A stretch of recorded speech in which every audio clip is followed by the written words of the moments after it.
जीवन विद्या mission ज्ञान साधना केंद्र नवीन नाशिक गुरुपौर्णिमा मोठ्या उत्साहात साजरी। जीवन विद्या मिशन ज्ञान साधना केंद्र नवीन नाशिक गुरुपौर्णिमा सोहळा कृतज्ञता दिन शुभलक्ष्मी मंगल कार्यालय सिडको नाशिक येथे ऐश्वर्यात भक्तिमय वातावरणात संपन्न झालाय। कार्यक्रमाला नगरसेवक राजेंद्र महाले, नगरसेविका पल्लवी गणोरे, समाजसेवक राहुल गणोरे, श्री सोपान बोरसे आदी मान्यवर उपस्थित होते। सद्गुरू श्री वामनराव पै प्रणीत उपासना यज्ञाने भक्तिमय वातावरणात कार्यक्रमाची सुरुवात झाली। संगीत, जीवन विद्या, मानस पूजा, जीवन विद्येची प्रतिज्ञा, गुरुपूजन, गुरुवंदना, विविध कोर्सेस या उपक्रमांनी जमलेले सर्व नामधारक व जमलेल्या श्रोतृवर्गाचे मन भारावून गेले। जीवन विद्येच्या बालसंस्कार वर्गाच्या बालगोपालांनी कामावर प्रेम कसे करायचे, परमेश्वराचे नाम अखंड मुखात कसे राहील यावर अप्रतिम नृत्याचे सादरीकरण केले व बालसंस्कार वर्गात आल्यापासून त्यांच्यावर कसे संस्कार झाले हेही अनुभव कथन केले। सद्गुरूंच्या सतशिष्या प्रवचनकार सौ सुनंदाताई चव्हाण यांनी चला आठवूया खऱ्या देवा या विषयावर सुश्राव्य असे मार्गदर्शन करून सर्वांना मंत्रमुग्ध केले। हे जग सुखी व्हावे, हिंदुस्तान हे राष्ट्र पुढे पुढे जावे हा सद्गुरूंचा संदेश सर्वांपुढे ठेवला। ज्ञानेश्वर महाराज, तुकाराम महाराज इत्यादी संतांचे दाखले देऊन गुरु शिष्यांचे महत्त्व, सद्गुरूंचे महत्त्व पटवून दिले। तसेच विश्व प्रार्थनेचे महत्त्व पटवून दिले। आपण सुखी होऊन इतरांना सुखी कसे करायचे, व्यक्तीपासून विश्वापर्यंत एकाच वेळी सुखी करण्याची कला श्री वामनराव पै यांनी शिकविली। त्याप्रमाणे साधना करवून घेत त्यांच्याविषयी कृतज्ञता व्यक्त केली। कार्यक्रमाची सांगता स्फूर्तिगीताने झाली। जीवन विद्या मिशन ज्ञान साधना केंद्र नवीन नाशिक पदाधिकारी व नामधारक यांचे मोलाचे सहकार्य लाभले। कार्यक्रमाला परिसरातील नागरिक, नामधारक, पदाधिकारी मोठ्या संख्येने उपस्थित होते। पदाधिकाऱ्यांनी सर्वांचे आभार मानले। प्रतिनिधी निलेश शेकोकार, नाशिक।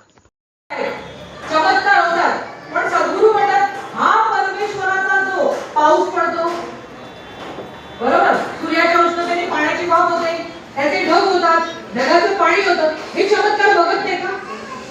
आता तुम्ही सगळे काय म्हणतात, आवली आता आपले चांगले दिवस येणार, ती म्हणते वाईट होण्याचं काय राहिलंय, सगळं धुवून गेलंय, बरोबर। ती गंमत अशी आहे की संसारामध्ये बऱ्याच गोष्टी असतात, परंतु संत म्हणतात संसाराच्या तापलो मी देवा करिता या सेवा कुटुंबाची।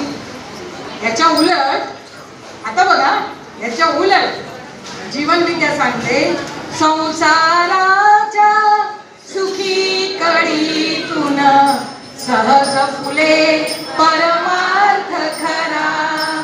संसाराच्या सुखी कडीतून सहज फुले परमार्थ खरा। जीवन विद्या गुह्य सांगते या विद्येचा घोष करा। जीवन विद्या गुह्य सांगते या विद्येचा घोष करा।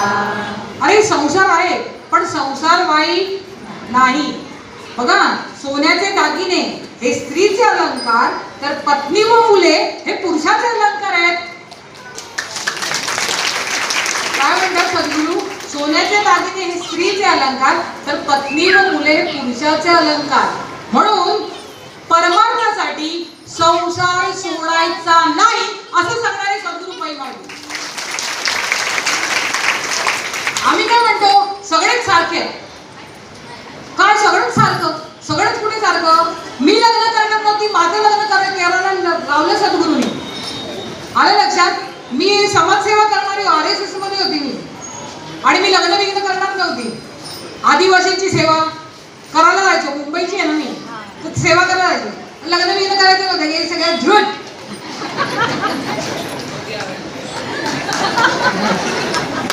लग्न म्हणजे काय माहितीये, नाशिक मध्ये आल्यावर मी शिकले घोड्यावर बसून केलेला गाढवपणा।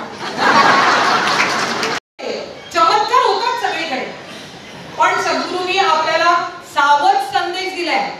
चमत्कार